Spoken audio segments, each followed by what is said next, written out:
Bonjour, ici c'est Marius. Dans cette vidéo, je vais vous présenter les instruments et les matériaux qu'on utilise pour la réalisation d'un croquis technique. Les instruments et les matériaux qu'on utilise doivent nous aider à respecter la définition de croquis technique.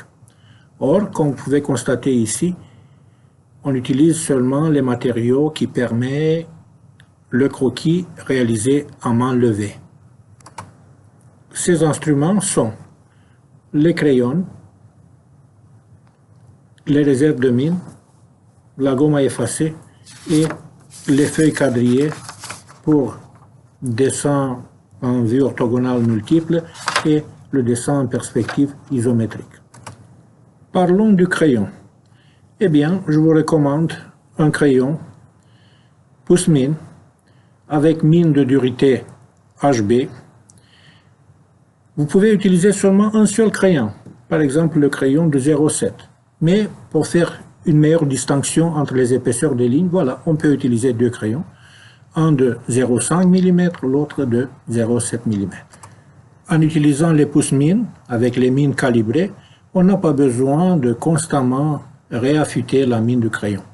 Pendant qu'on réalise un croquis, souvent on a besoin d'intervenir, d'effacer, de corriger des lignes qu'on vient de dessiner. Or pour ça, on a besoin toujours d'une gomme à effacer de bonne qualité. Si on n'utilise pas la règle, le compas, alors on peut se demander comment on peut réaliser un croquis de qualité. Eh bien, on va utiliser des feuilles quadrillées.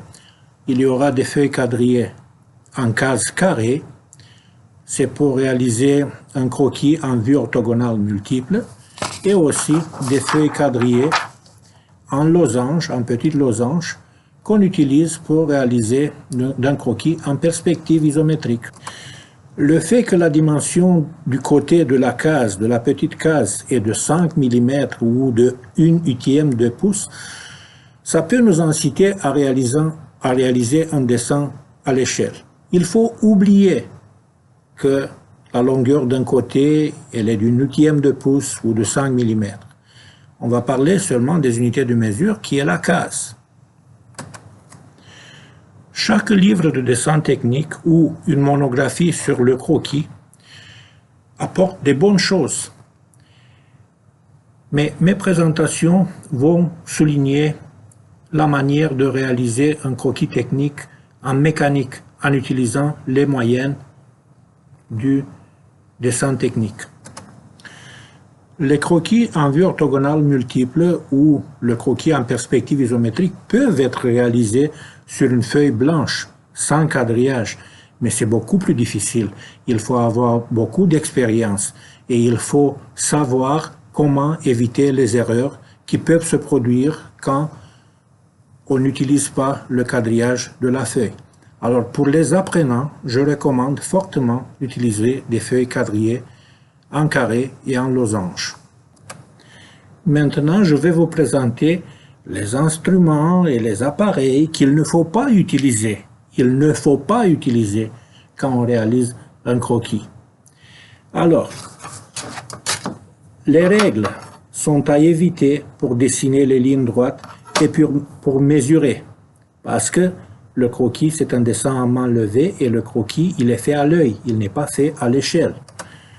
L'utilisation des équerres aussi est à éviter, parce qu'on va présenter des moyennes pour apprécier les angles droits, les angles à 60 degrés, à 45 degrés, etc.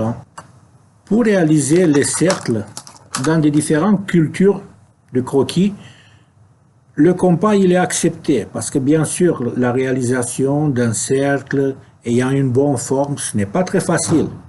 Mais par contre, on va présenter comment réaliser des cercles à main levée. Et comme j'ai déjà dit, j'ai déjà affirmé, moi j'aurai une approche radicale. Ça veut dire utiliser aucun instrument, on va réaliser tout à main levée. Pour réaliser les cercles et les ellipses, on a des gabarits. Aussi, on peut avoir des gabarits pour réaliser l'écriture technique. Eh bien, ces choses aussi ne sont pas recommandées pour réaliser le croquis. Puisque le croquis est un dessin à l'œil, il n'est pas un dessin à l'échelle. il ne faut pas utiliser la calculatrice pour voir quelle dimension on va associer à une dimension qui est donnée explicitement dans un dessin. La calculatrice n'a rien à voir avec un croquis.